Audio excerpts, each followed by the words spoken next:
Om Swastiastu, perkenalkan, saya Putu Paramita Primadevi Pramana, NIM 19026116063.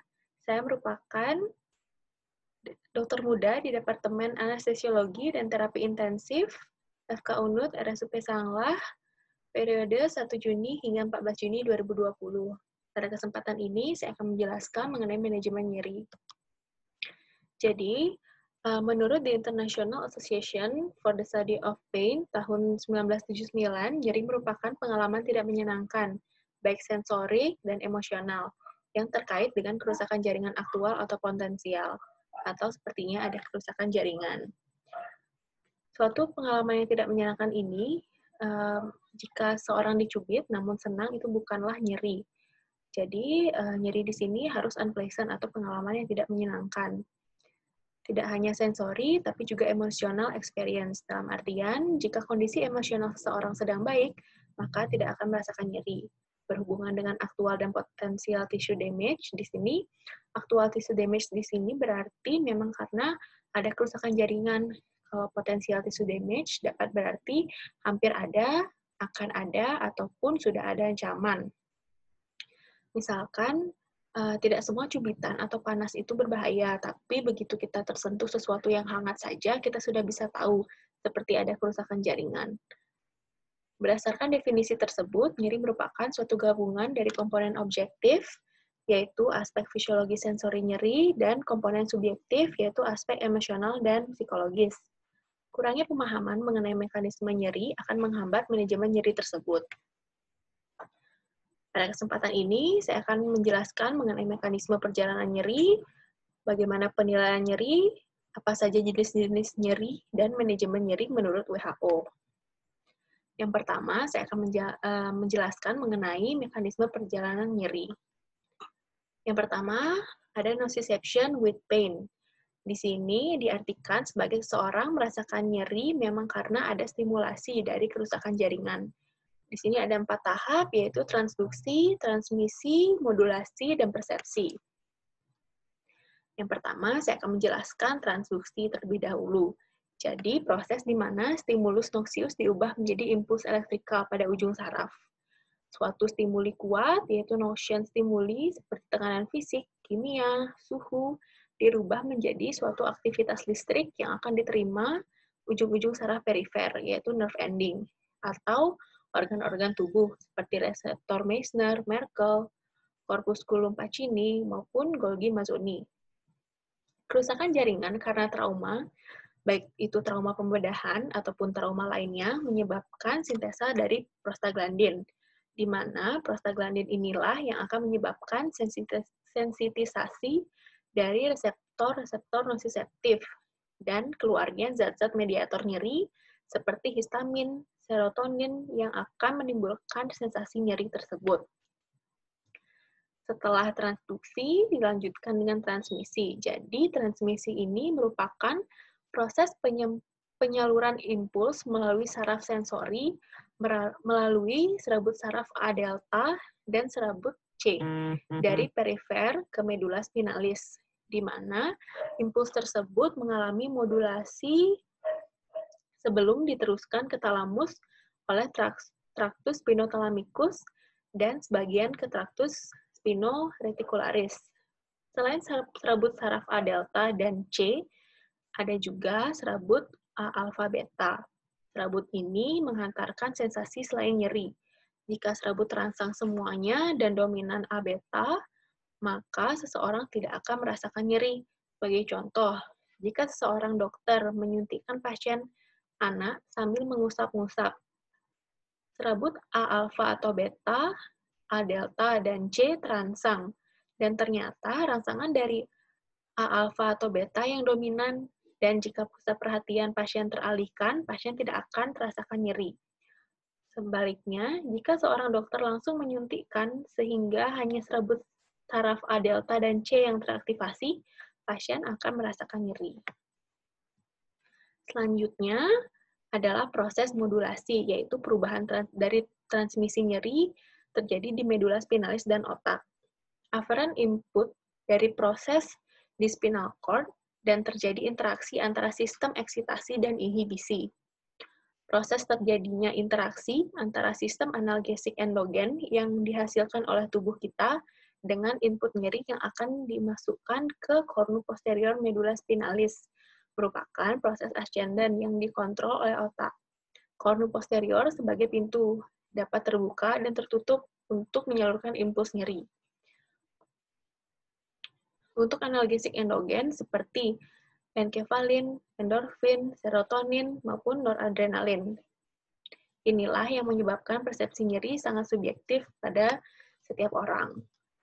Setelah itu ada persepsi, di mana hasil akhir dari proses interaksi yang kompleks, dari proses transduksi, transmisi, dan modulasi yang pada akhirnya akan menghasilkan sesuatu proses subjektif yang dikenal sebagai persepsi nyeri yang diperkirakan terjadi pada talamus dengan korteks sebagai diskriminasi dari sensoriknya. Persepsi nyeri terjadi di otak tergantung proses eksitasi dan inhibisi. Pada inhibisi, mempengaruhi kognitif, emosi, dan behavior. Terdapat 4 inhibitor yang penting, yaitu opioid, norepinephrine, serotonin, dan GABA. Selanjutnya, saya akan menjelaskan mengenai nociception without pain, di mana pada pasien terjadi kerusakan jaringan, namun pasien tidak merasakan nyeri akibat terjadinya inhibisi tanpa eksitasi. Stres yang menimbulkan analgesia sebagai contoh. Seseorang tertembak peluru, namun pasien masih bisa mencari pertolongan dengan lari ke UGD. Setelah dirinya merasakan aman, baru merasakan nyeri. Pada kasus ini, inhibisi yang dominan karena pasien berpikir harus mendapatkan pertolongan terlebih dahulu sehingga nyerinya tidak terasa. Selanjutnya adalah pain without nociception. Jadi tidak ada kerusakan jaringan atau ada kerusakan jaringan namun sudah sembuh. Namun pasien tetap merasakan nyeri. Sebagai contoh adalah phantom pain atau neuropathic pain. Pada neuropathic pain tidak ada nociception namun medulla spinalis menstimulasi impuls, lama-lama akan merasakan nyeri. Neuropathic pain biasanya ada sesuatu yang mengindus atau memang ada masalah dengan sistem saraf pusatnya. Neuropathic pain dikenal juga dengan chronic pain, kerusakan pada sirkuit pain. Contoh lain terjadi pada trauma pasien yang dilakukan amputasi pada kaki. Pada pasien phantom pain akan tetap merasakan nyeri pada kaki, padahal kaki pasien sudah diamputasi. Selanjutnya, saya akan membahas mengenai penilaian nyeri. Jadi, penilaian nyeri dibagi menjadi 2, yaitu unidimensional dan multidimensional. Unidimensional hanya mengukur intensitas nyeri saja. Penilaiannya cocok untuk nyeri akut. Evaluasi hasil pemberian analgetika, instrumennya dapat berupa FAS, NRS, WBFS. Pada multidimensional, menilai intensitas nyeri, karakteristik nyeri, dan dampaknya terhadap aspek afektif dari sensori nyeri. Cocok untuk penilaian nyeri yang kronis. Instrumen yang dapat digunakan adalah McGill Pain Questionnaire, The Biff Pain Inventory, Memorial Pain Assessment Card, dan Pain Diary. Jadi, di sini instrumen penilaian yang saya akan bahas adalah yang pertama FAS atau Visual Analog Scale, setelah itu Numeric Rating Scale atau NRS, Wong-Baker Face Scale atau WBFS, selanjutnya Pain Diary, dan McGill Questionnaire.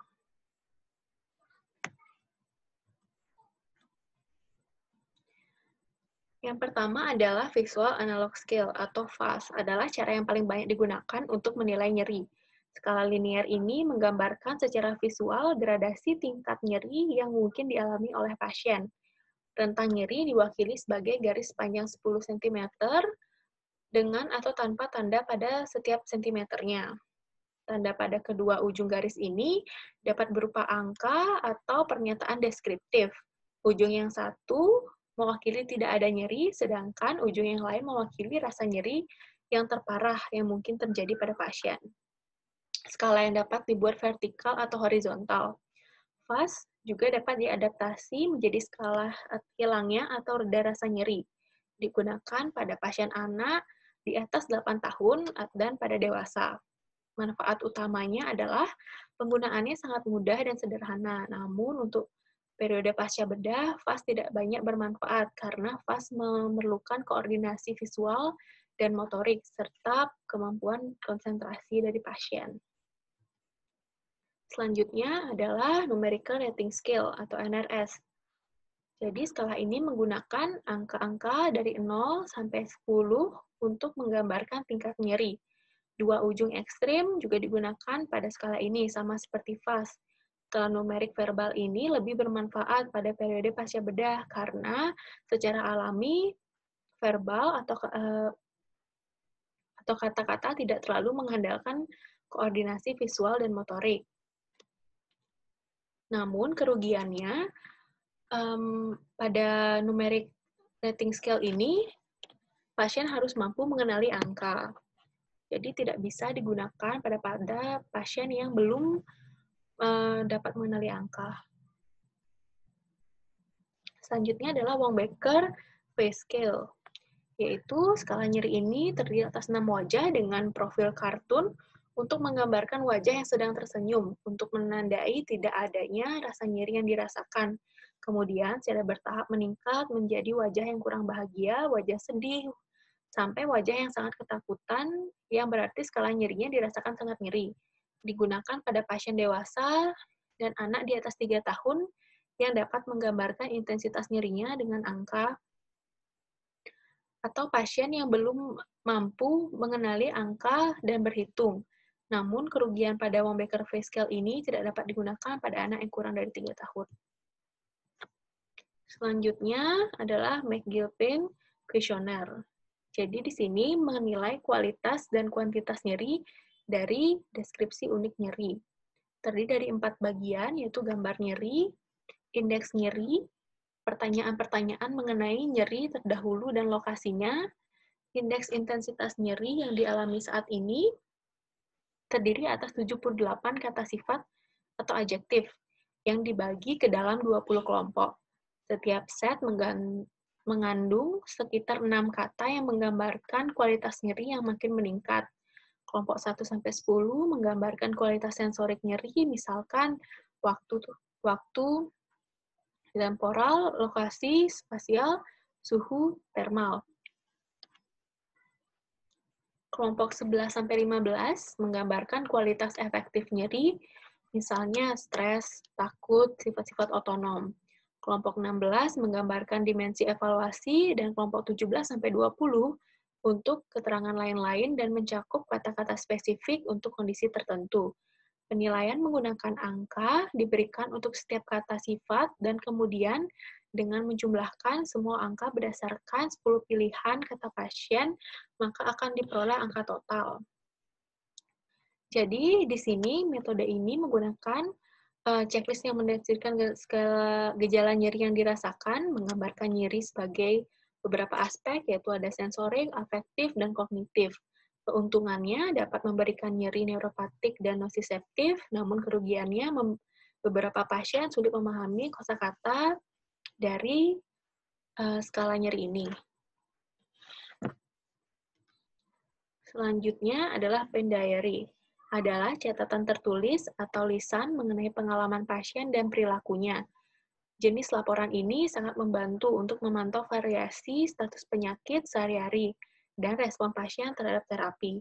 Pasien mencatat intensitas nyerinya dan kaitan dengan perilakunya. Misalnya aktivitas harian, tidur, aktivitas seksual, kapan menggunakan obat, makan, merawat, dan aktivitas rekreasi lainnya, penilaian nyeri pada pasien anak. Keuntungannya dapat mengetahui pola nyeri, pola penanganan yang efektif, dan meningkatkan komunikasi pasien dan praktisi kesehatan. Kerugiannya harus mencatat setiap merasakan nyeri. Selanjutnya, saya akan menjelaskan mengenai jenis-jenis nyeri. Saya akan menjelaskan nyeri somatik, nyeri visceral, dan nyeri alih. Yang pertama adalah nyeri somatik. Nyeri somatik merupakan akibat dari kerusakan jaringan yang menyebabkan pelepasan zat kimia dari sel yang cedera dan memediasi inflamasi dan nyeri melalui nociceptor kulit. Onsetnya cepat, terlokalisasi, tajam, menusuk seperti ditikam. Contohnya seperti nyeri akibat laserasi, sprain, fraktur, dan dislokasi. Selanjutnya adalah nyeri visceral. Nyeri visceral adalah nyeri dari organ internal tubuh seperti jantung, pembuluh darah besar, lymph node, sistem respirasi, sistem gastrointestinal. Nyeri visceral biasanya menjalar dan mengarah ke daerah permukaan tubuh, jauh dari tempat nyeri, namun berasal dari dermatom yang sama. Nociceptor visceral lebih sedikit dibandingkan somatik, sehingga jika terstimulasi akan menimbulkan nyeri yang kurang bisa dilokalisasi. Bersifat diffuse tumpul seperti tertekan benda berat. Penyebabnya dapat karena iskemi atau nekrosis, inflamasi, peregangan ligamen, spasme otot polos, distensi organ berongga atau lumen. Biasanya disertai gejala otonom, seperti mual, muntah, hipotensi, bradikardi, dan berkeringat. Selanjutnya, saya akan menjelaskan mengenai nyeri alih. Nyeri alih juga disebut nyeri reflektif atau referred pain, adalah rasa sakit yang dirasakan di lokasi selain dari lokasi stimulus yang menyakitkan. Contohnya adalah kasus angina pectoris yang disebabkan oleh infark miokard, yaitu serangan jantung, di mana rasa sakitnya sering dirasakan di leher, bahu, punggung, daripada di dada atau tempat cedera. Karakteristik dari nyeri alih yaitu berhubungan dengan intensitas dan durasi, hipereksibilitas sentral, meluas ke eksperimental stimuli. Selanjutnya adalah manajemen nyeri menurut WHO.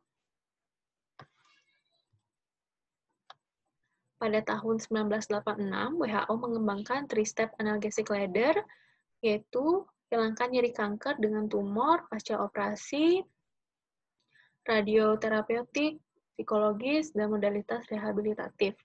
Pengobatan dilakukan bertahap dan dimulai dengan menggunakan obat-obat golongan non-opioid seperti paracetamol, NSAID, aspirin. Pada langkah pertama untuk nyeri ringan, NRS 1-3. Pada langkah kedua, nyeri sedang dengan fase 4-7 dapat diberikan kombinasi seperti paracetamol atau aspirin, maupun obat golongan opioid seperti kodein, tramadol, untuk meredakan nyeri sedang. Pilihan obat yang diberikan pada langkah ketiga yaitu nyeri berat dengan skala nyeri 8-10 dapat diberikan morfin, metadon, propoxyfen, atau fentanyl transdermal untuk nyeri yang lebih berat. Pada umumnya, penggunaan obat-obat adjuvan dapat diberikan pada setiap langkah sebagai obat tambahan. Jadi, menurut step ladder WHO ini, pada nyeri akut dapat diberikan golongan 3 terlebih dahulu, selanjutnya di step down sesuai dengan skala nyerinya. Dan pada nyeri kronis biasanya dimulai dari yang paling rendah menuju ke tingkat yang lebih tinggi. Demikian penjelasan saya mengenai manajemen nyeri. Terima kasih atas waktunya. Semoga bermanfaat.